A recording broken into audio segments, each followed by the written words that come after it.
Welcome to the Digital Maddy Show. This is a platform where I share my knowledge on video creation, digital marketing, chatbot marketing, and how to grow your business through video making. I also invite many influencers and digital marketers on the show and ask amazing questions to extract their secrets of business. Let's get started with your host. Hi, my name is Mithyl and I'm a YouTube and video creation coach, and I help aspiring video influencers to create and monetize their content through video making. Today we have an amazing guest on our show. She is an amazing person, and we are going to talk about history. We're going to talk about nurses and their history. She is already into the studio. Let's welcome her.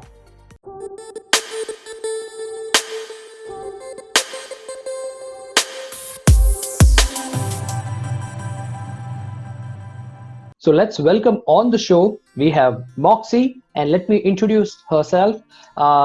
Before she started the Your Brain on Facts podcast to safely vent out the copious bonus facts in her brain, Moxie performed and produced burlesque, specifically nerd-lesque. It was a privilege to produce the only George R.R. Martin approved burlesque tribute to Game of Thrones and even to play for the man himself. Wow. And she presented a local TED Talk, is a prolific author of an unfinished fiction known as The 7 Words of Latin, and previously earned her living as a goat farmer and a soap maker. So welcome, Moxie, to our show. Thank you so much for having me on. Most welcome. So Moxie, let me ask you one of my favorite questions. Can you share one of your favorite quote or a line that motivates you on a daily basis? I just try to do a little better than yesterday. If today I can do something a little better than I did yesterday, then today was a success. Wow. Too deep. Awesome. Thank you so much. So, Moxie, can you share your backstory to us?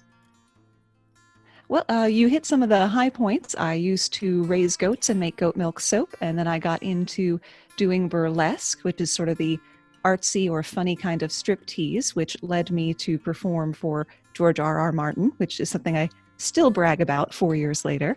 And then I started doing my podcast. I have always loved learning. My brain is full of bonus facts that people don't ask for, but I will drop into the conversation regardless. And I thought that a podcast would be a good way to vent these facts because, you know, when I'm ringing someone up at the grocery store, they don't want to hear about the prehistoric ground sloth that distributed avocado seeds, and that's why avocado pits are so huge. They just want me to ring up the avocado and let them go. But unfortunately, my plan backfired because in researching each week's episode, it just puts more stuff in my brain. Cool. Awesome. So, since we are going to talk about a lot of things related to nurses, and we are fortunate that today is World's Nurses Day, National Nurses Day, if I'm not wrong. Yeah, it's a couple because 2020 is the year of the nurse. One group has declared it to be National Nurses Day and another that it's Nurses Week. And it just happens to be the day that we chose to record and the most recent topic that I covered on the podcast because I had surgery last week. So I'm like, you know what's a good time to talk about nurses? This week. Awesome.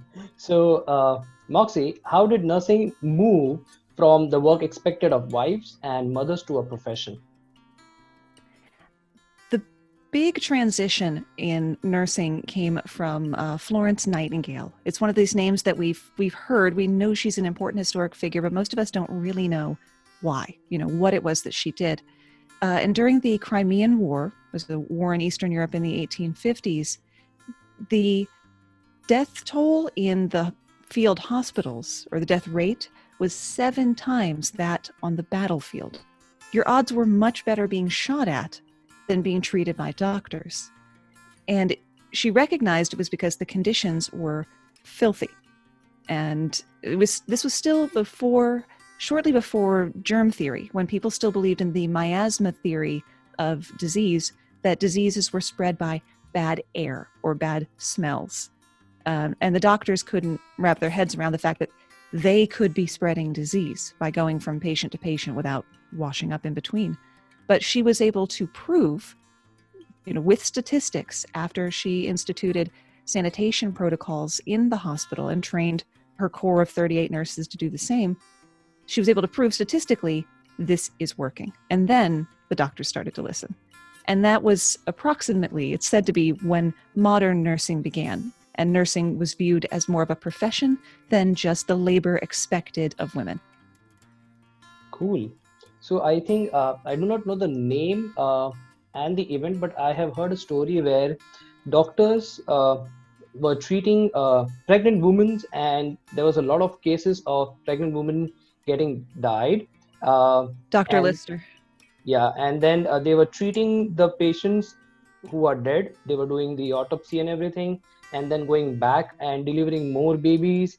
And they did not understood that basically they were the ones, the doctors were the ones, they were not washing their hands, and they were carrying the germs and the pathogens, and were actually killing that, and not the females itself.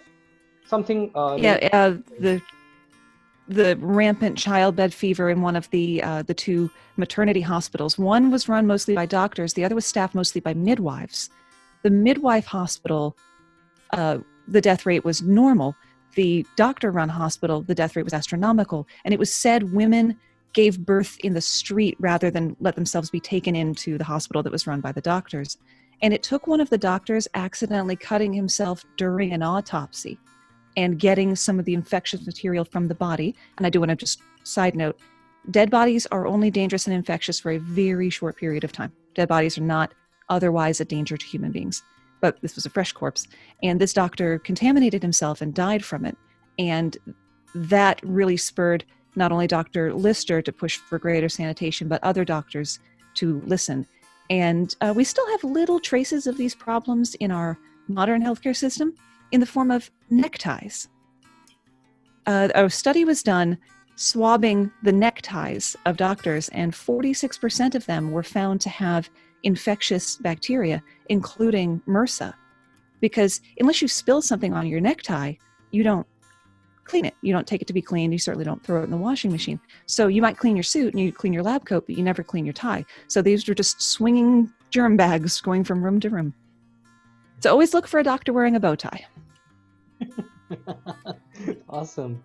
So, Moxie, was there a particular historic event that was important to nursing? Yeah, I would say the Crimean War was probably a big turning point because not only was that where we saw Florence Nightingale, there were other prominent figures who elevated the status of nursing in the public zeitgeist, like Mother Seacole, who was a biracial woman from Jamaica who wanted to volunteer with the army to help with the nursing, and they said no. I'm going to let you guess why. So she paid her own way halfway across the world and was tending the wounded under fire and was so admired for her devotion and sacrifice that the men in the fields called her Mother Seacole. Her name was Mary Seacole, and they called her Mother Seacole. She had bankrupted herself in the effort, and, you know, being in a war really takes a toll on your health as well. So she was in poor shape physically and absolutely destitute by the time she returned to America. A journalist found out and, you know, made sure the public knew that she needed help. And kind of the same way we would run a Kickstarter or GoFundMe these days, they actually organized to raise money for her care. Wow, that's that's can be a turning point. So thank you so much for throwing light on that. So see, it's basically we have all the respect to the society and equality.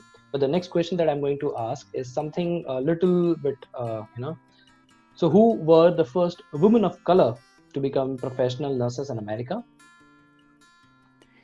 And needless to say, it had to wait for the American Civil War. Two women could be given this credit. One as the first Black Army nurse, Susie Taylor King, and the other was, got all the names except this one. Hold on a second. Right, Mary Mahoney. For some reason, most of the important nurses in history are named Mary. I don't know why this happened. That's actually my given name. Moxie is my stage name. But I'm like, did I miss a calling? Was I supposed to be a nurse? Susie Taylor King was educated in secret. She was born a slave in Georgia, and it was harshly illegal to educate secret and smuggle to freedom. And her husband was it's hard to tell if he volunteered or was conscripted into an all-black unit fighting for the Union, but she went with him and functioned as a laundress and was teaching the other freed blacks to read. And then when that unit finally saw combat, she transitioned to being a nurse and was so adept at it that she was officially made a nurse and became the first black army nurse. So they're in the 1860s. And then Mary Mahoney in 1879 was the first woman of color to actually receive a certificate in nursing, to have completed schooling and have a piece of paperwork. And that was still kind of a new thing, also just societally, that nurses had to have certification and have been required to have training. And untrained nurses might sound like a danger to the patients, and they certainly could be, but untrained nurses are also a hazard to the nurses because there were a lot of women thrown into situations they were not qualified for. So as the 1800s progressed and licensure and certificates became required, and medical training was a requirement, it helped to protect the nurses from being thrown completely out of their depth. Wow. So what happened to the little white caps nurses used to wear? Well, a lot of the same as the neckties that the doctors wear. The caps were usually starched. They were little tiny little stiff things, so they were hard to wash, so they wouldn't get washed, and they would become quite bacterial. And it was Florence Nightingale, again, who started the very first nursing cap. Many nurses before Florence Nightingale were actually nuns. It was very common in Christian countries for monks and nuns to be medical caregivers. So early nursing outfits looked a lot like nuns' habits with the wimple, the long hair cover. But that was impractical. So Florence Nightingale decreased it up into a little small cap. And also fashions just change, and our societal views on gender roles change. And it took on a connotation of a second-class citizen, of sort of a French-made costume sort of feel to it. And especially as nurses finally got to get out of dresses and into slacks, which happened through the 80s and 90s, and now you can't... I haven't seen a nurse in a white dress, and I can't tell you how long. They all wear scrubs as far as the eye can see, and God bless them for it. I'd much rather be working in pants than a white dress. And the white always was curious to me, like, why would you wear the most stainable color? And a paramedic friend of mine mentioned that you can bleach it. I'm like, oh, you can just bleach the hell out of a white garment, where you couldn't do it with a colored one. A little bonus fact, you usually see scrubs in cool colors, in blues and greens, because the cool colors of OR scrubs help to reduce eye fatigue for the surgeons who are working inside the body where everything is red. So it helps to break up that constant red color spectrum for them and reduces eye fatigue. So as nurses moved into scrubs from the little white dresses, the caps don't go anymore. But they do often still have capping ceremonies, like a graduation ceremony where they are given a cap, or it might be symbolic, but it's still referred to as a capping ceremony, where their teachers or their mentors put the little cap on their head, and today you are a nurse. Cool. So thank you so much, first of all, Moxie, for sharing light on this amazing bonus topic. So is the MASH character Hot Lips based on a real nurse? She's actually based on two real nurses who, unfortunately, I could not find enough information about. MASH, the TV show that ran for 3 times longer than the war it was set in, that the finale of was the highest viewed television event in America until 5 years ago. You think there'd be more background, but there really isn't. But there were 2 nurses who served with MASH units, which stands for Mobile Army Surgical Hospital, because in World War II we figured out that the faster we get injured soldiers to doctors, the better they do. Thinking. So there were 2 nurses, one of whom's nickname was Hot Lips, but I can't find any biographical information on her. The other by the last name of Hall, who would actually be a consultant. On their way to Pusan to be installed with their MASH unit when the unit they were traveling with came under fire.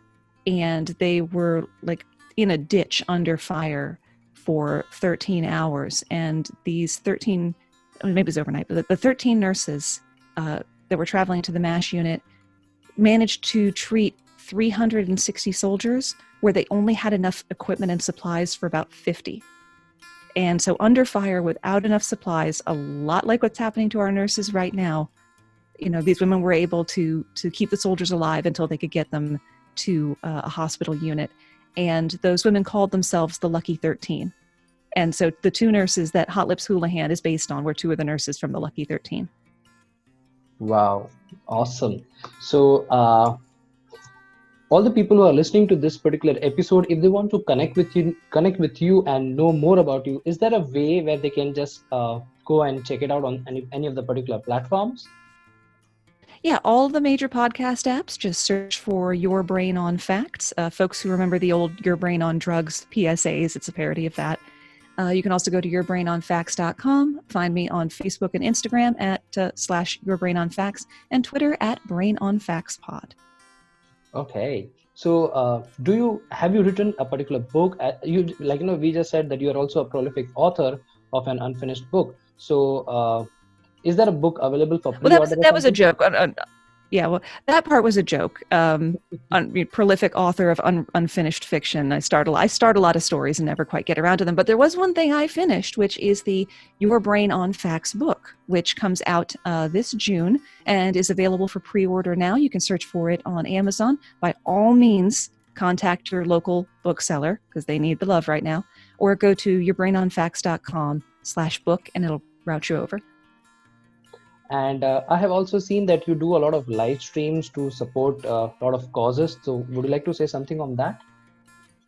Well, this year I have been able to join the Epic Film Guys and a number of other podcasters for their 4th annual live stream for the cure, which will be the last weekend in May. And that is raising money for cancer research. The goal this year is $10,000.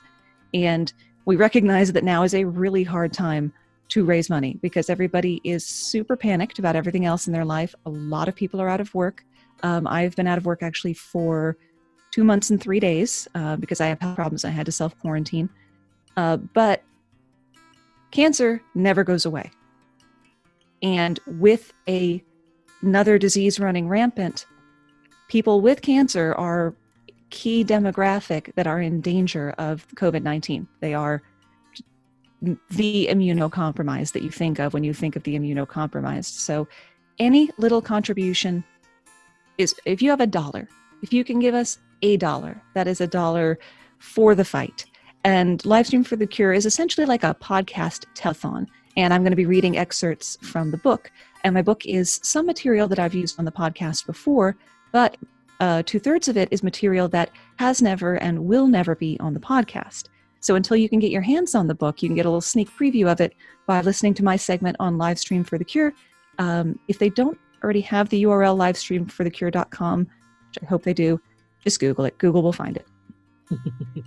Awesome. So since we have come to the end of this episode, would you like to say something to our viewers, Moxie? Just stay safe. Think about others. My state where I live is getting ready to begin phasing reopening. I don't think it's a good time. Nobody says you have to go out. Stay home. Your hair doesn't look bad. You'll be fine. Cool.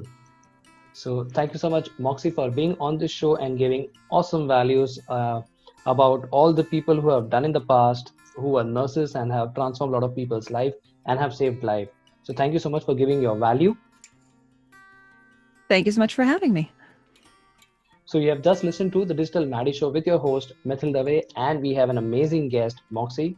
So if you're listening to this particular video on YouTube, you can subscribe to my channel. And if you're listening to my podcast, subscribe to my podcast. And thank you so much, Moxie, for once again being on the show and giving awesome values. Thank you.